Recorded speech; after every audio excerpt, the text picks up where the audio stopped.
New at 5:30, not enough people to get the job done. That's the challenge facing the Army. Although retention numbers are good, recruiting numbers are not. Virginia Senator Tim Kaine discussed the problem with Army leaders today. Afterwards, he spoke with Mike Gooding.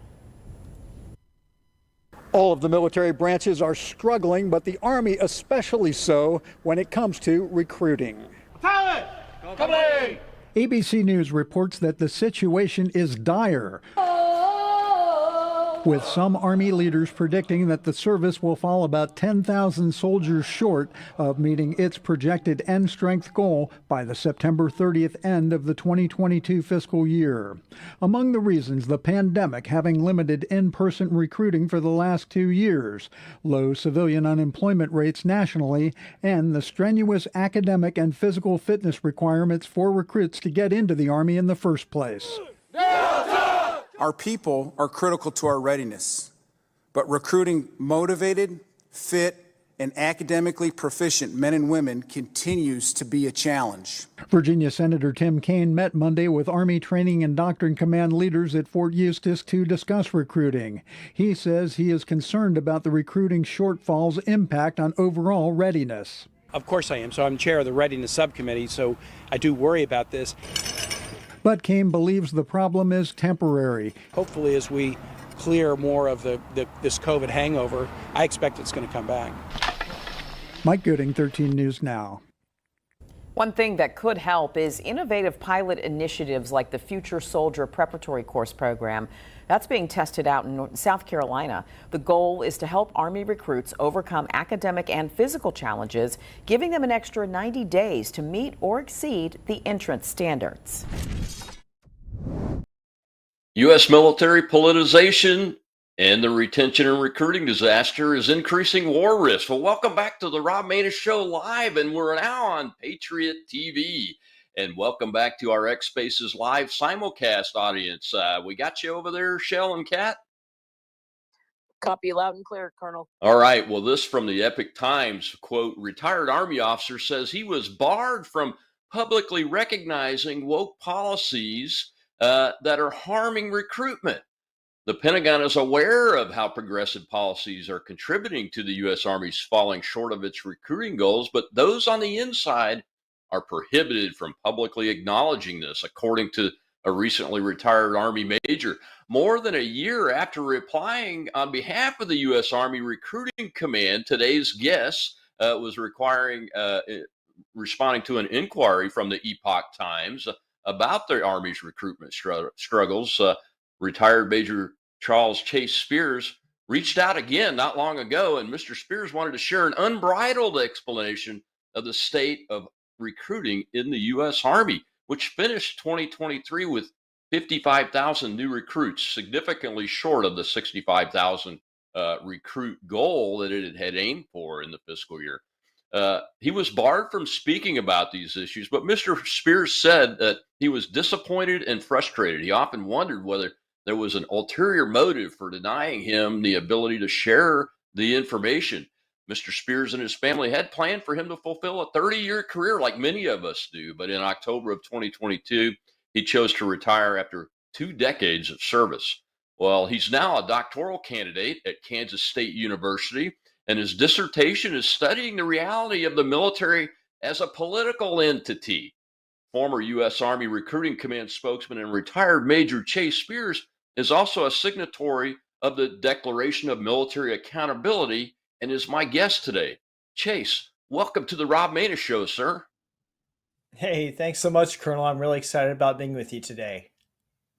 Yeah, I'm really excited too. You know, that video was not a new video. That was some time ago, before the end of the pandemic. So all last year, we heard from Army and DOD and other service leadership, well, we have a problem with the amount of people qualified in the population that's limiting us from getting adequate numbers of recruits and reaching the goals that our all volunteer force set that really has not had a previous problem reaching these kind of goals at this level. I mean, it might be one service or another, but all 4 services were struggling last year. I think the Marine Corps eventually met its goal, but the other services did not, Chase. And When I learned about your experience as the recruiting command spokesman, I really wanted to talk to you because all we've heard is denial, denial, denial. When those of us that have served,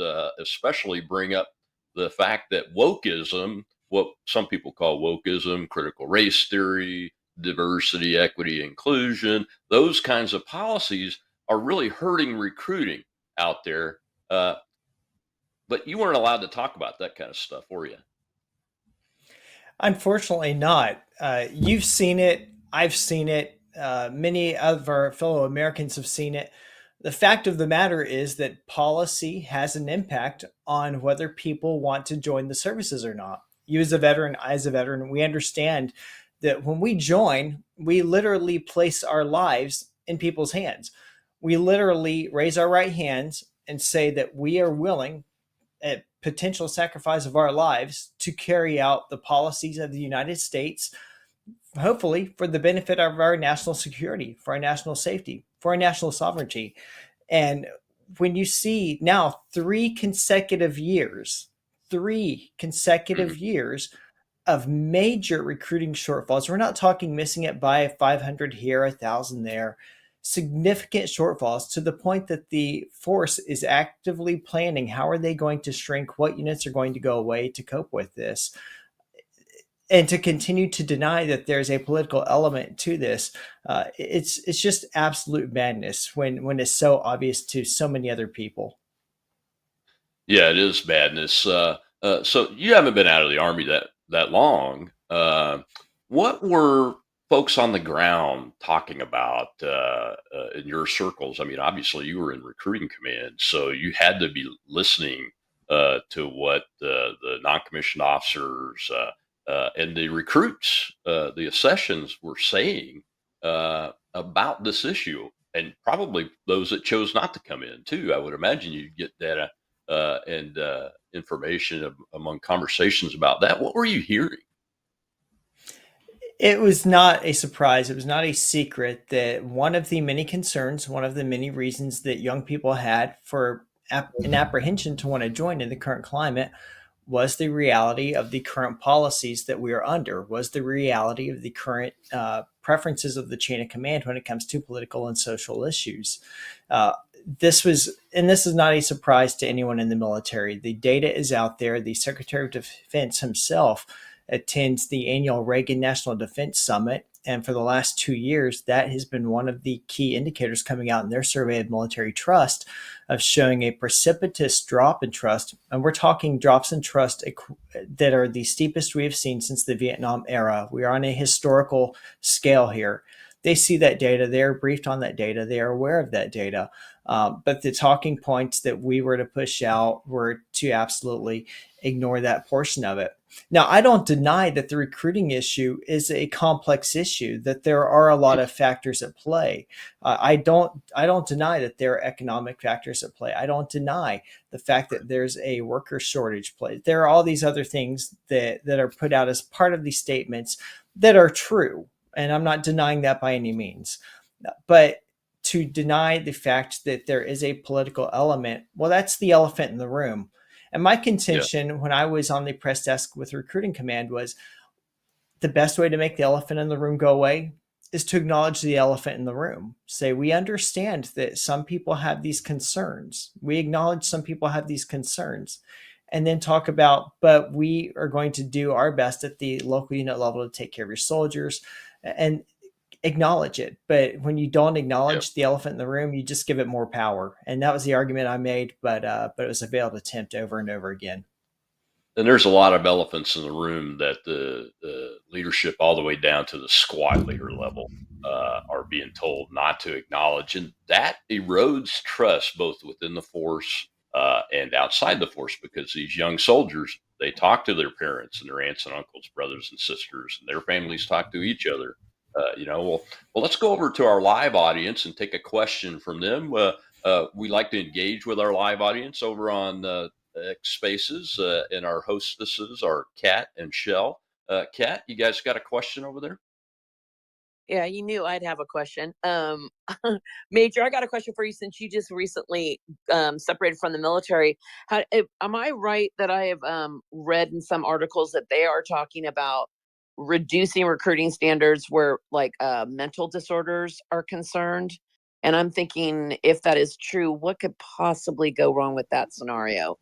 But I'd read an article that said they were gonna people that had some certain types of I don't even know what you want to call it, a mental disorder. I mean, whatever it is, anxiety, whatever it is, could still be considered for military recruitment. Is that true? I have read similar articles myself. I now being on the outside, I'm not privy to any of the internal documents related to that, but I've read that same report. I'm familiar with it. I have no reason to doubt it. At the end of the day, the military has a set number that they have to get to. They are told by Congress, this is your force structure, get to that number. And they're going to drill and dig wherever they have to drill and dig to get those people. We remember back during the Vietnam era, the saying was go to war or go to jail. I know when I enlisted 20 years ago, there were a couple of folks in my basic training class. It was basically their choice, go to war or go to jail. And during my last couple of years in the Army, especially my time at Recruiting Command, I saw the new academy that was stood up out there at Fort Jackson, South Carolina, to give soldiers 90 days to come up to academic standards, to come to physical standards. So the bottom line is that as you find fewer and fewer people willing to join, you have to go to levels of the population that you otherwise would not have. So it definitely concerns me as a veteran, as a stakeholder in the institution, as someone who loves the Army, as someone who's an American citizen.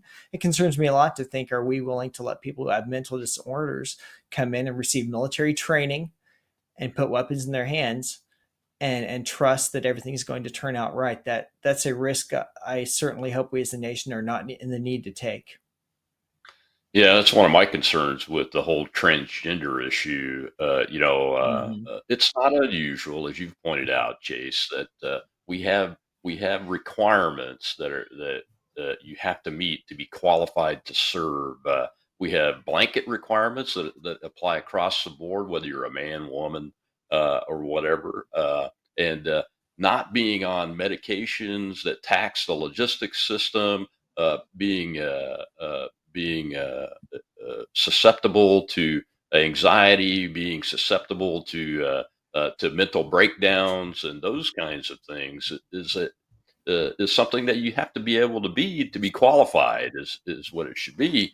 And that's why I don't believe that those folks should be qualified no more than anybody that's too old or too young or overweight, and those kind of things. So if you're having to take these, psychotropic medications, etc., and then expect to be deployed into a combat zone, especially if you're in the trigger puller category or the bomb dropper category, where you have to be stable, physically and mentally. Uh, uh, that should be a disqualifying thing. And I think a lot of parents see that this administration is doing the opposite, and as a matter of fact, is promoting transgender theory and transgender policies that will put their kids at risk. And I think they identify that. It's not the institution that I joined. The institution that I left, I retired 4 months ago, is absolutely a different military than the one I joined. To your point, to enlist, there were certain medical checks that I had to do. I had to be at a certain body weight. I had to be able to demonstrate a certain physical proficiency. I had to demonstrate that I did not require any prescription medications at the time, because we Well, we've got to take expect a a break, and healthy we'll, force. we'll, we'll talk more about that on the backside of the break. And we'll hear from a out of touch chairman of the Joint Chiefs of Staff, last chairman of the Joint Chiefs of Staff, General Mark Milley, Chase. But I want to hear more about that after we come back from this break. I'm Rob Maness.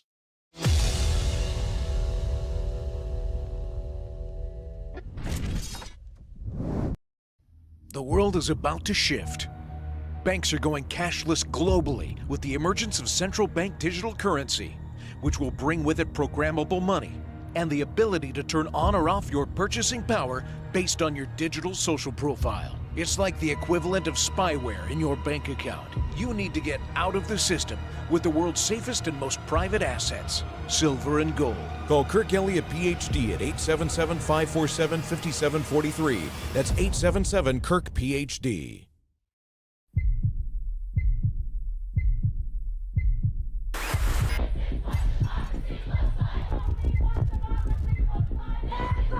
We are here to defend democracy for the people.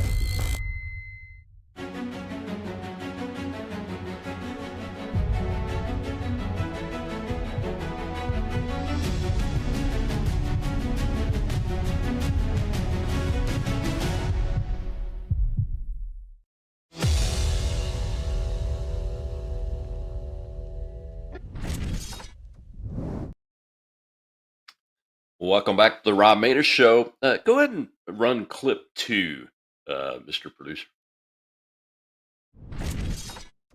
And I want to understand white rage, and I'm white, and I want to understand it. So what is it that caused thousands of people to assault this building and try to overturn the Constitution of the United States of America? What caused that? I want to find that out. I want to maintain an open mind here, and I do want to analyze it. It's important that we understand that because our soldiers, sailors, airmen, Marines, and Guardians, they come from the American people. So it is important that the leaders, now and in the future, do understand it. I've read Mao Zedong. I've read Karl Marx. I've read Lenin. That doesn't make me a communist. So what is wrong with understanding, having some situational understanding about the country for which we are here to defend? Welcome back to the Rob Maness Show. We're talking today with retired U.S. Army Major Chase Spears, who was also the spokesman for U.S. Army Recruiting Command that was really prohibited from talking about a lot of the things that are causing the recruiting and retention problem and actually weakening our military forces and therefore weakening our status in the world and our deterrent effect, as you can see around the world. Deterrence, the United States and allied deterrence against warfare is failing every single day somewhere in the rest of the world. And life didn't used to be that way. Well, welcome back to the show, Chase. Before the break, we were talking about what the parents are seeing and those kind of things, and you were talking about your experience. That was Mark Milley there with his famous white rage comment, which he's completely disconnected from reality. The reality is that critical race theory and this Marxism is being used to indoctrinate our forces, indoctrinate our sessions, including our officer corps at the service academies, and queer theory, gender theory. They're all based in Marxism. It's not about studying Marx. I've read Marx. I studied Soviet communism. I've studied China's communism, but this is about indoctrinating a political ideology into our forces. Is it not? It absolutely is. There's no other way to describe it. Like you, I enjoy being widely read. If you saw the stack of books that I'm always working, it's rather tall. I enjoy reading widely. I enjoy reading authors that I disagree with. I enjoy reading. I've read quite a bit of Marxist literature over my last 4 years as a doctoral student. That's kind of par for the course in today's academy. I'm all about being exposed to a wide array of ideas. But that's what I choose to do as a scholar. That's what you chose to do as a man who wants to be well learned. That's entirely different than being in the military context and having books that are written to have a hostile point of view and to perpetuate a hostile point of view towards our way of life, to say, this is the part of the professional reading list. This is how we want you to think. This is what we want you to absorb. That's absolutely divisive. Now, if a soldier wants to read that stuff on their own time for learning and for understanding the humanities better, I'm all for it. I love reading. I love learning. But that's entirely different than having your chain of command at a service academy put books in your hand that are absolutely against everything that we believe in, saying, read this, understand it. This is the way we think. Yeah, and that session Milley was in was before Congress, and part of it was talking about Lloyd Austin and Joe Biden's anti-extremism training program, mandatory training program that was executed in the summer of 2021 after Biden took office on the military.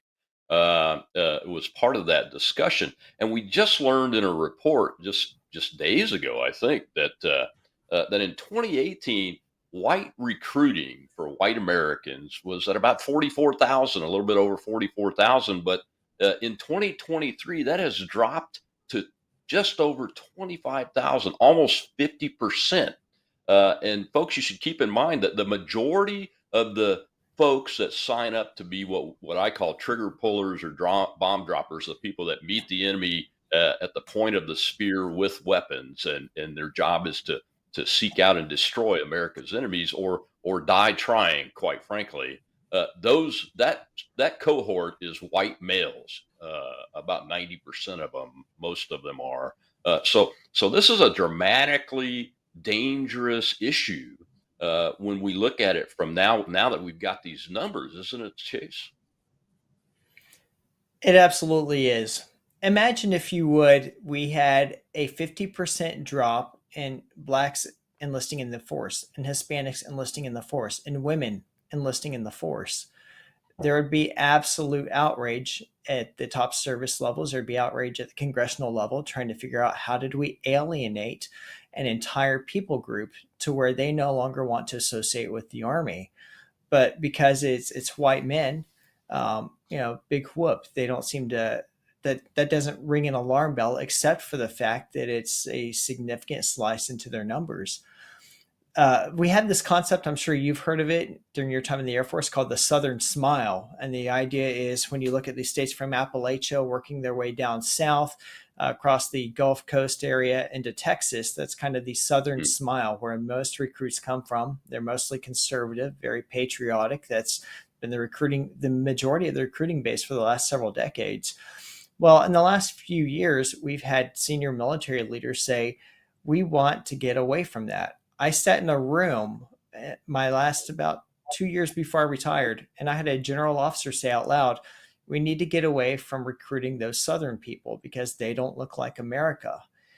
And I really had to hold myself back. I thought to myself, they looked enough like America to bleed and die in Afghanistan. They looked enough like America to go to Iraq time and time and time again. What's the excuse?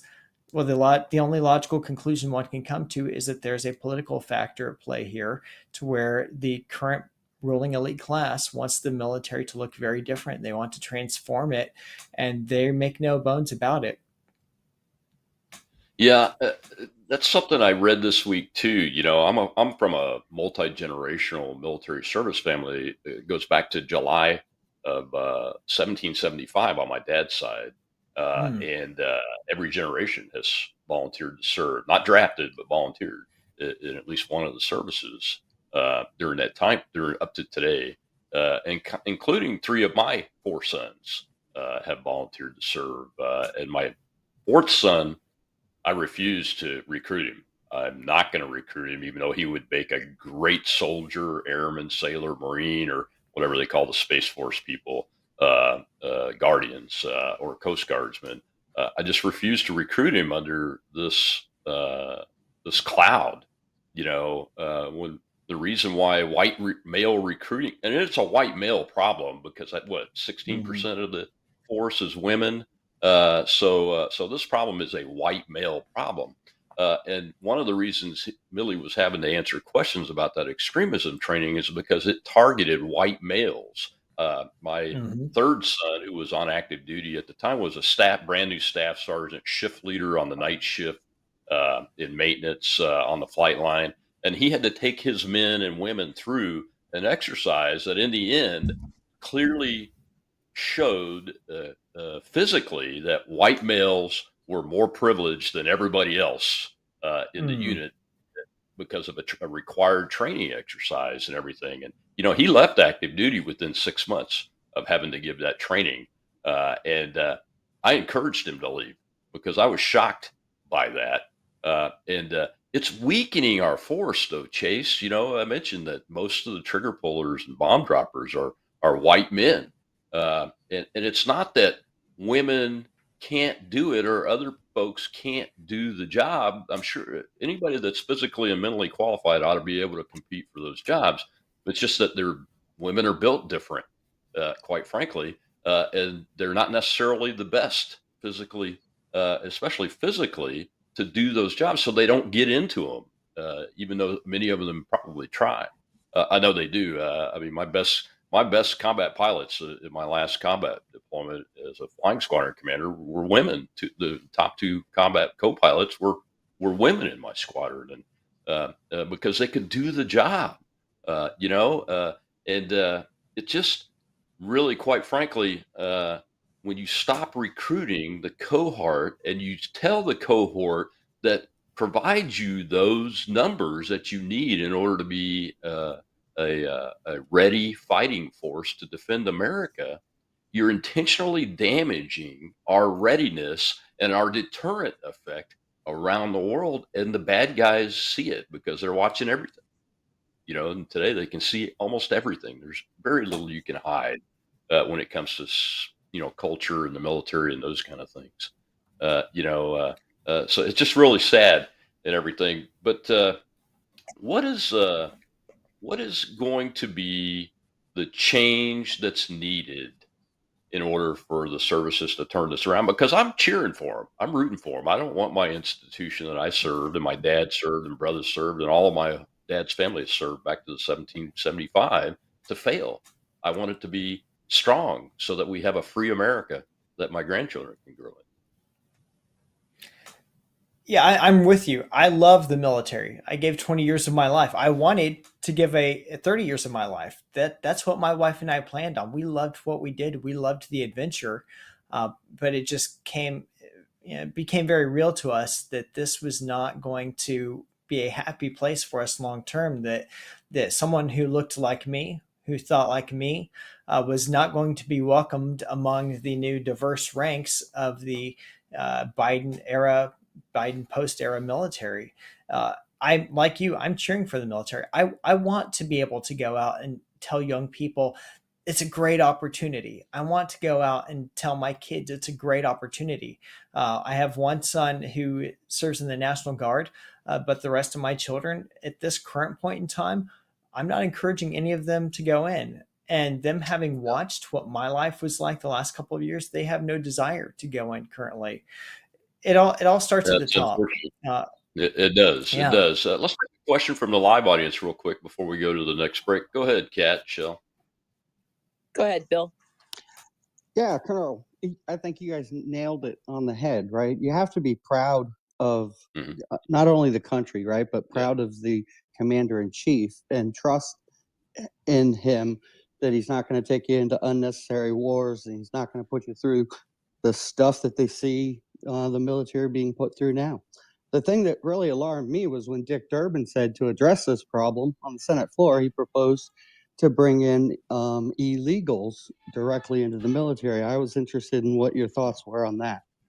That's a great question, Chase. I'd like to get your thoughts on that. What do you think about illegal aliens being allowed to serve with the expectation to earn citizenship in the United States Armed Forces? That's got to be an absolute non-starter for our nation. We've had many lawful immigrants come into the military and have an expedited method because of their military service to get their citizenship. And I think that's wonderful. I think that's honorable. When I was stationed at Fort Meade many years ago, I got to go up to Baltimore a couple of times and actually watch a couple of our soldiers get sworn in as citizens. It was just a very exciting, very proud moment for all of us to know the change that was happening in their life, but know how hard they worked to earn that. But when you have illegal immigration, that's an entirely different thing. How do you expect someone who is here unlawfully to take the pledge, the oath of service, seriously? That's an absolutely foreign concept. Do we want a mercenary force? That is a dangerous thing. Standing armies were known to be a dangerous thing to liberty all throughout our history. That would just you're just inviting the fox into the henhouse at that point in time. Oh, you absolutely are. Taking an oath to the Constitution of the United States when the first action you took was to break it break it because it's the law of the land. Well, we got to take our next break, but when we come back, I'm going to show an Army commercial that proves that even though they won't acknowledge it to the American people, that they've figured out who they really need to be recruiting. I'm Rob Maness here on Patriot TV, and we'll be right back with retired Major Chase Spears.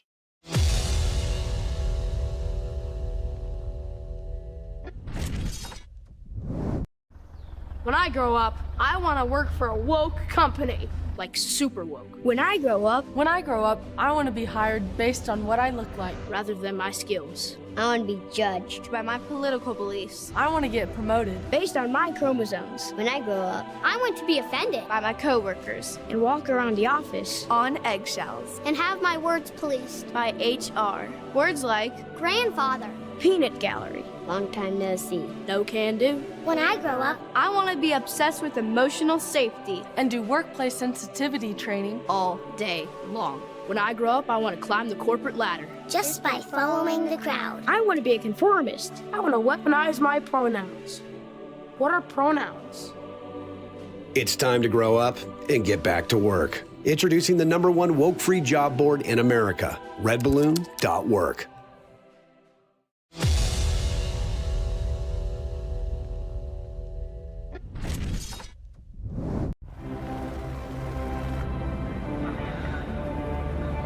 Stand up!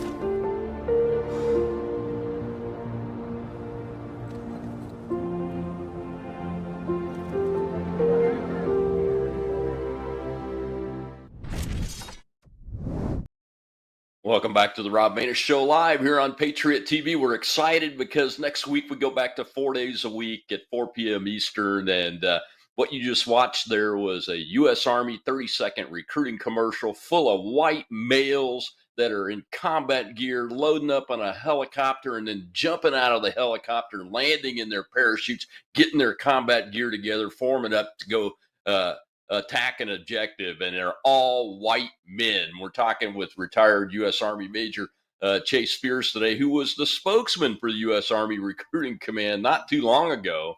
And one of his frustrations was that he wasn't allowed to talk about the real issues that are a large part of why we can't meet our recruiting and retention goals. And Chase, welcome back to the show, man. We appreciate you. That commercial really says it all. It says the leadership knows, right? It absolutely does. They'll never admit it because they don't want to in any way risk embarrassing their political masters. But data is data, and at some point, rock hard reality hits, and that commercial is one indicator of it. I look at that commercial and I miss being in. You probably see I have paratrooper wings here on my my suit today. I almost called it a uniform out of habit. I mean, that being a paratrooper was something I absolutely loved. It was a way of life for me. And I see stuff like that and it inspires me. That's the kind of message that I, as a veteran, want to take to other young people and say, look at this opportunity to get to do something where you're a part of a team, where you're part of something greater than yourself, where you live a way of life that no one else understands, but your jump buddy to your right and to your left, they get it. That's the message that we need, not these messages of division, not these messages of intersectionality, not these messages of, well, one group is privileged over the other. That just sows distrust and discord in the ranks. We've had enough of that, and it's really high time that the political elite decide that they need to move on. Let the military do what the military does best, and that is to protect the nation and allow it to protect the nation instead of sending it overseas on all these foreign adventures on behalf of other nations while our own southern border is being invaded. Yeah, absolutely. I mean, you nailed it. Pride and trust. Pride in your nation, pride in your own performance, and trust in your leadership, trust in your nation that they're not going to waste the life that you offer up as a blank check, if necessary, to destroy America's enemies if we're called upon to do that.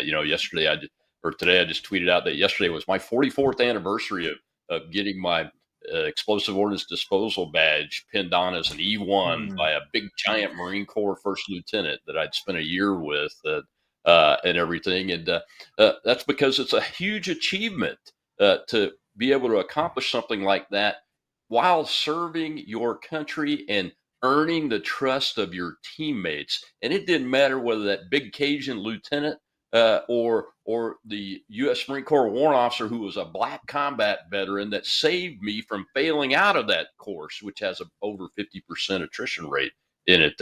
That's what we're talking about. It's not that we only want white men to sign up; is what we want Americans to sign up and be trained and professionally educated to trust each other. Because when we go to war, when the bullets are flying and the bombs are dropping and the rockets and artillery shells are coming in at you, and you got to go into it to achieve an objective so that we can win and defeat our enemies, you have to have complete and utter trust in each other before anything else. And Marxist critical theory of all types, race, gender, queer, all of it, destroy that trust based on an immutable characteristic. It's usually skin color. And that's unacceptable in the United States in general, and unacceptable in the United States Armed Forces. And we have to root it out of every single institution, ladies and gentlemen. We absolutely do, because we will not win ever again, whether it's in the military or in industry or in services or in IT or big tech. We will not win if we are indoctrinating our young people to not trust each other because of something like skin color. It just will not work, Chase. Well, what do you think the Army leadership's thinking about? Because when you contrast that commercial with the two commercials that we saw a year ago, about a year ago, I think it was, where you had these cartoony type commercials. One's a transgender girl, a man wanting to be a girl, and the other's a young lady with two moms or something like that. And the contrast then was with Russian recruiting commercials that looked and felt a lot like that 30-second U.S. Army commercial that just came out. What decision process was occurring during that time period that has led us to that commercial we just saw today? Or is it just, it was forced because the numbers are what they are? That's a really good question. I'll have to hypothesize on that. I suspect a large part of it is at some point the bean counters had to acknowledge reality and say, okay, we are now 3 years into this thing, into this recruiting crisis. What we're doing is not working. We have been telling an entire, our bread and butter population for recruiting that they're not wanted, that they're a problem, that they are privileged, and that we could do better without them in the military. And at some point they saw the impacts of that. I think that's probably part of it. I think another potential part of it, and again, I'm theorizing here, is we have a new Army Chief of Staff, General Randy George.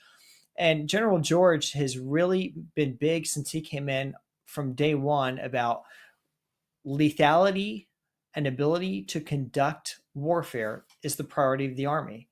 Every chief of staff comes in, has a different priority. His predecessor, it was people strategy, which I appreciated the theory of, but its application was somewhat laughable.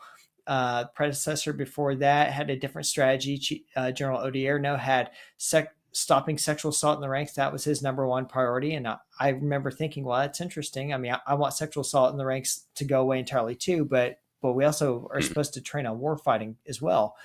General George has brought in a much more tactical mindset from talking to my friends who are still in the uniform, reading the things that General George is saying. So I don't know where General George comes down politically, and that's exactly as it should be. It seems like some leadership at the top has changed out, and they're understanding if we want to prevent the continued decline of the force, we have to put the brakes on this and pivot direction. And so I'm pleased to see at least one indicator there with that commercial that it seems like a slight course adjustment is happening. But it's going to have to go even higher than that. The next president is going to have to be very deliberate about doing some cleaning house at the Pentagon. We need a defense secretary who is not an activist, who's a a warfighter, and we need a president who sees the military as an agent of defending the nation, not as an agent for social experimentation. Yeah, I'm glad you went there because it's one of the things I wanted to ask you after I found out what your dissertation is on in your PhD program is you're obviously doing a lot of research and looking at primary documents, talking to actual individuals, surveying them, and those kind of things. What are you learning about the reality of a politicized military, which we have today, really, and what the impacts of that will be? Moving into the future forward if it's not done away with so that we're back to what you and I are used to. Definitely in my career, it was always about you're nonpartisan. We don't get into politics. Even the political generals at the top didn't get into politics other than the politics of competing to get the job and those and get promoted and those kind of things. So you know uh, what's your research showing you in your doctorate program that two things. One, how bad is it really if you've gotten there yet? And what are folks saying about what needs to be done as we move forward to eradicate that and return to a nonpartisan military? Yeah, you're absolutely right about the nonpartisan norm. That's been something that's really kind of been a big thing since the 1950s. Started with the ideas of Samuel Huntington in his book, The Soldier and the State. Now, you and I, as warfighters, we know that as Clausewitz said, war is an extension of policy. War is policy under force of arms on behalf of nation. But we have held in the U.S. military for about the last 70 years a nonpartisan norm, which we called kind of an apolitical norm. That's what General Milley likes to talk about a lot. And the idea was, yes, we all have our different perspectives. We're all citizens, but you don't bring that into work. Here, when we're in uniform, when we're together, when we're in formation, we are united, and we speak about the things that unite us, and we look for the things that unite us because we have to have complete trust in each other. And what I'm finding in my research sadly confirms much of what my experience was, and I was hoping it wouldn't, is that we are now reaching the point where if you say something that is politically aligned to a progressive way of thought, a Marxian way of thought, that's apparently not considered political anymore. That's just you're principled or you're socially aware. Whereas if you're a principally conservative person, if you have a traditional point of view, i.e., you were born a man or a woman, something that controversial, that you now, if you say something like that, you're engaged in politics, and it is appropriate for you to be institutionally shamed and silenced. And there is absolutely, I experienced a spiral of silence during my time in. I watched and observed many spirals of silence. I have many friends in who think like me, but they are deathly afraid to say anything. They're just trying to stay under the radar and write it out. And I'm seeing that in my dissertation research as well with veterans who got out in the last few years as well, that they're openly saying their understanding of politics is if you say something aligns to a traditional way of thinking, that now you are outside what the institution believes to be acceptable. And it had major trust implications for them. Yeah, and that's an unacceptable institutional path. Well, let's go back to the live audience for a quick question before the break. Shell, Kat, what do you have over there? Elizabeth, go ahead. Thank you, Kat, and thank you, Colonel. One of my questions, and I don't know if anybody can even answer it. It's going to be I think, a wait and see.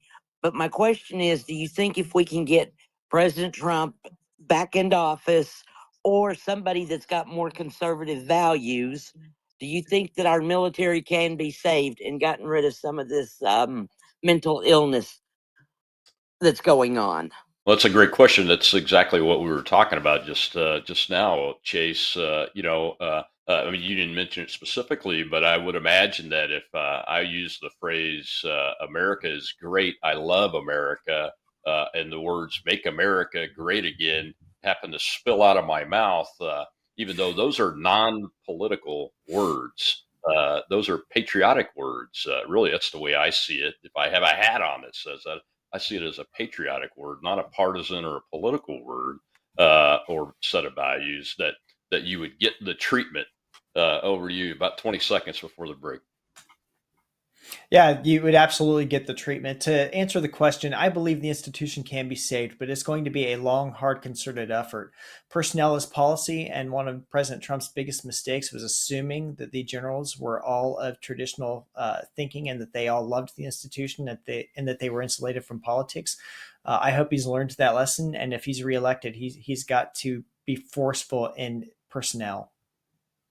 Absolutely right. All this is about readiness and the ability to deter or win a war if we have to. And we'll talk about the 90 seconds to midnight doomsday clock and our American readiness and deterrence capability on the backside of this break. I'm Rob Maness, live here on Patriot TV. We'll be right back.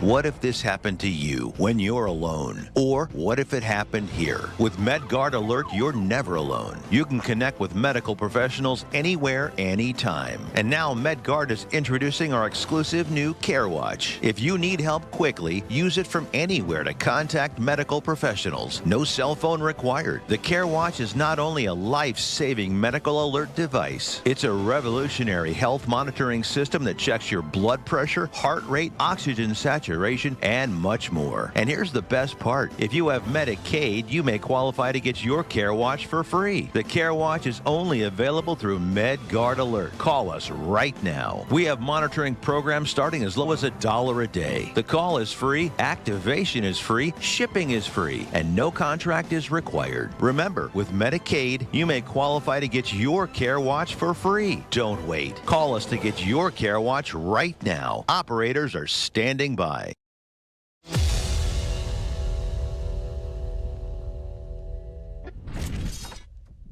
You talked about the doomsday clock. It has been set at 90 seconds to midnight, same as last year. Is there some cause for optimism there?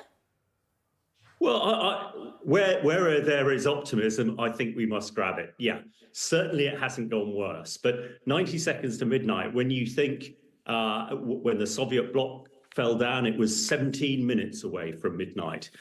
During the Cold War, it was a lot longer. And remember, in the Cold War, talking about having to mobilize people for the army, in the Cold War, we all knew what to do. I know that most of your viewers are probably too young to remember the pamphlets through the post and the black and white cartoons on TV. But with it at 90 seconds to midnight, I personally think it would be a good idea that people actually knew what to do. And certainly, my help supporting the Ukraine people, we have an app there and everybody knows exactly how to prepare, what to do, and how to survive an attack. And perhaps the government, when it looks to increase spending on the military, which absolutely should also just do a gentle reminder to people what to do in the event of this catastrophe, which will be more likely if we let our defense drift any more than it is at the moment. Welcome back to the Rob Maness Show, live here at Patriot TV, and we're excited to be on Patriot TV. Go check it out. Sign up to take in other shows and everything. We're new to the network, and we're just ecstatic. We'll get started on 4 days a week, Monday through Thursday, 4 p.m. Eastern, just like we were a few months ago in our last network.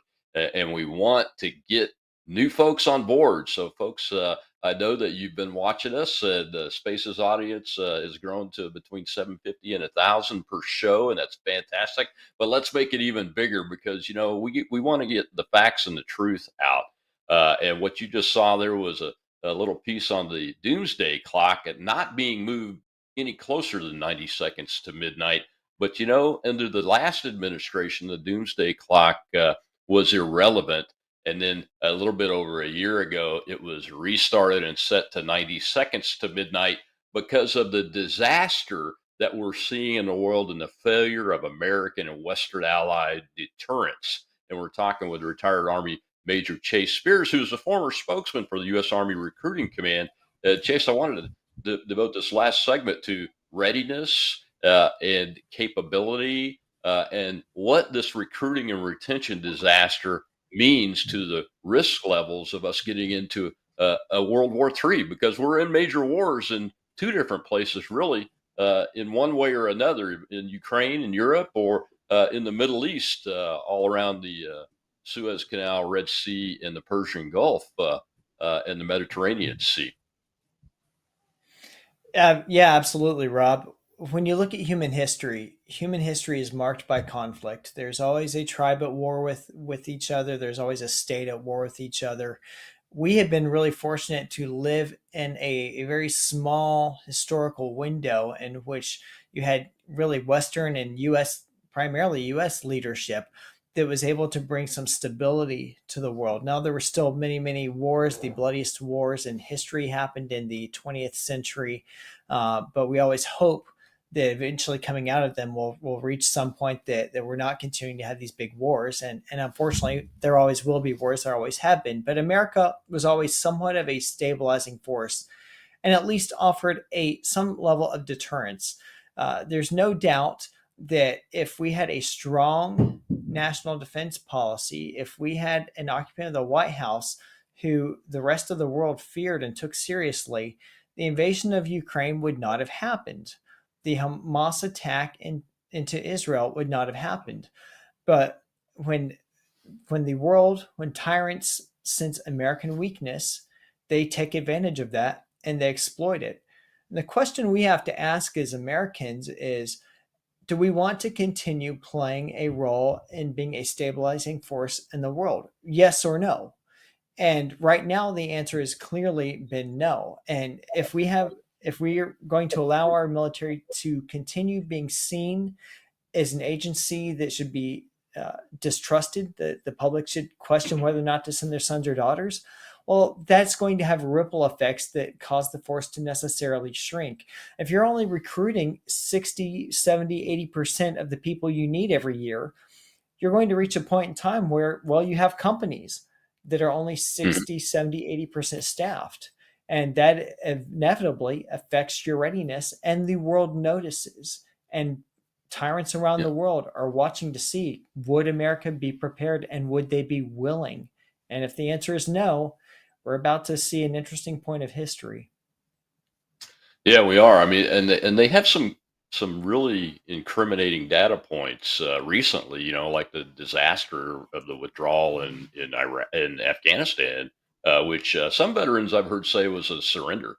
Quite honestly, and that's pretty compelling testimony right there. And I'm not talking about veterans like me that have been out for 10 years, but that folks that have just left the service after that debacle. So the adversaries see that.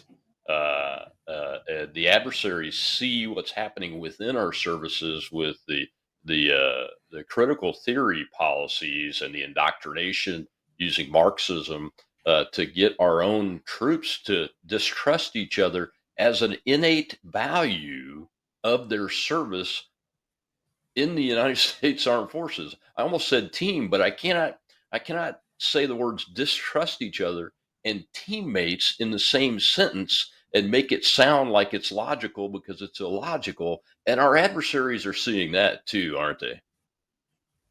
They absolutely are. Think for a moment to China. They're run by the CCP. It's a government that's founded on Marxist principle. I promise you, within their army, they are not indoctrinating their military men to be suspicious of each other.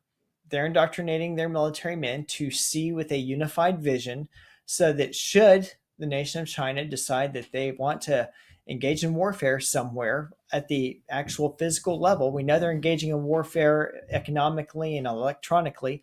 But if the CCP decides we want to go to war physically, kinetically with our force, they want that force marching in lockstep. It's to their benefit for us not to be in lockstep. These policies, these Marxian ideas within the force, they just sow division. They sow mistrust. As you said earlier, when the bullets are flying, you don't need to be wondering if your battle buddy to the right or to the left, or if your sergeant or if your commander, if they have your back, because, well, they're of a different intersectionality, they're of a different way of belief. You don't need to have that in your mind. You need to have on your mind, what do I do right now to stay alive and advance the mission, and to have complete trust in the person to the right and to the left. And that's what we've got to get back to. And that's what these policies are undermining. Yeah, when you talk to an infantryman that's been in combat, I've never heard one not tell me this. Look, we don't die for our country when we're in the infantry. We die and live for each other. I've talked to many, many men that have done that job in real life combat of all sizes and of all races. That's what they actually believe. But let's take one more question from the live audience before we close the show out. It's been a great show so far. Kat and Shell, I see a hand up over there. Go ahead. Go ahead, Joseph. Yes, sorry about that. Can you hear me? Yes. Fantastic. Thank you, Colonel. Thank you, Kat. I'm coming up here to ask about just basically not only foreign issues over not only in the Middle East and Ukraine and China, but also here in our own states. We got Texas with their border patrol down at the border in Eagles Pass, securing our border, while we got the Biden administration trying to dismantle this border. And I know it's a little bit off topic, but this is, from what I'm looking at, really close to bleeding Kansas in the time period before the American Civil War. I'm not a separatist. I don't want Texas to leave the Union. I want to restore confidence in the federal government and its ability to protect our nation.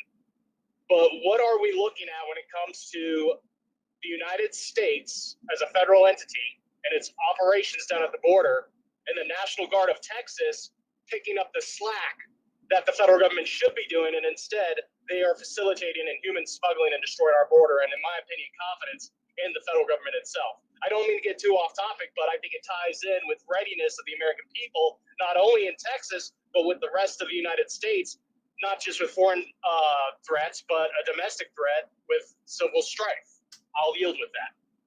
Absolutely. I'll take 10 seconds to say my part about it. And that is that, the discussion about illegal aliens being allowed to serve in the U.S. Armed Forces is critically important to that question as part of it. And the other piece to it is that we have the National Guard, reserves, and active duty forces, and all of them are sworn to protect and defend the United States Constitution. And there is an expectation that all members of the government, elected, appointed, or hired, are going to follow the law and equally apply the law according to the way it is written, and not ignore the law, whether it's federal, state, or local level. I'll throw it over to Chase there for about 30 seconds. We've got Chase. This gets to a big question I've been asking, and it's probably one of the next articles I'm going to write, is what is the point of maintaining this large military if we're not going to use it to secure our own border? That is the point of having a military, is to protect one's own homeland. And so God bless Texas. God bless Governor Abbott. I'm glad to see that there's leadership there stepping up. But it's just mind-boggling to me that the people at the highest levels who have benefited from the just largesse and the blessings of America are so eager and willing to turn their backs on it and to watch and to say we're not going to enforce our laws and to let whoever wants to come here come here. Historians are going to rue this moment and ask, where were we? Exactly right. And illegals serving in the U.S. military just complicate that issue and put us at risk of something really bad happening internally if the U.S. military is called upon to act in an inappropriate way, or in a way that's outside of our values, Chase. It's an incredibly important issue, really, to talk about. And our readiness being weak externally is impacted by our readiness being weak internally too. And again, our adversaries are watching and they're observing. As a matter of fact, many of these adversaries, there have been tens of thousands of Chinese military age males come in through the southern border under Joe Biden, are here, and we're not tracking on them. So it is a national security issue.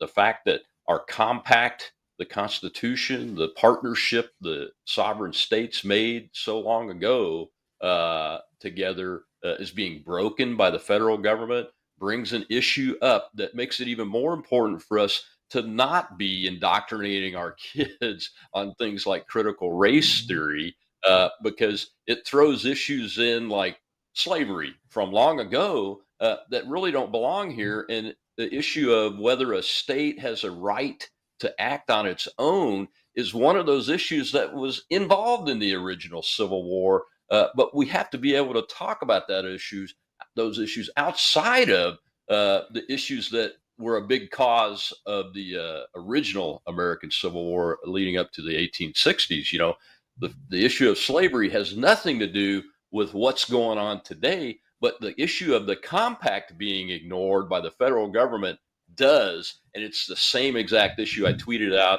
yesterday, that it will come up and be debated, and it's already started. Governor Abbott's letter actually triggered even more debate today. Well, Chase, thank you very much. I've had your Twitter account up the whole time we've had the show on. We appreciate you. And folks, go find him. You can find him out there on Twitter and follow him, and follow all those men and women that signed the Declaration of Military Accountability, and go sign that petition at militaryaccountability.com or .net right now, because it's for the American people to support. Well, I'm Rob Maness. We'll be back Monday with more War Mondays, again with Colonel John Mills, who's been over in Taiwan the last 3 weeks. So it's going to be a very interesting conversation. I'll see you Monday here at Patriot TV on the Rob Maness Show Live.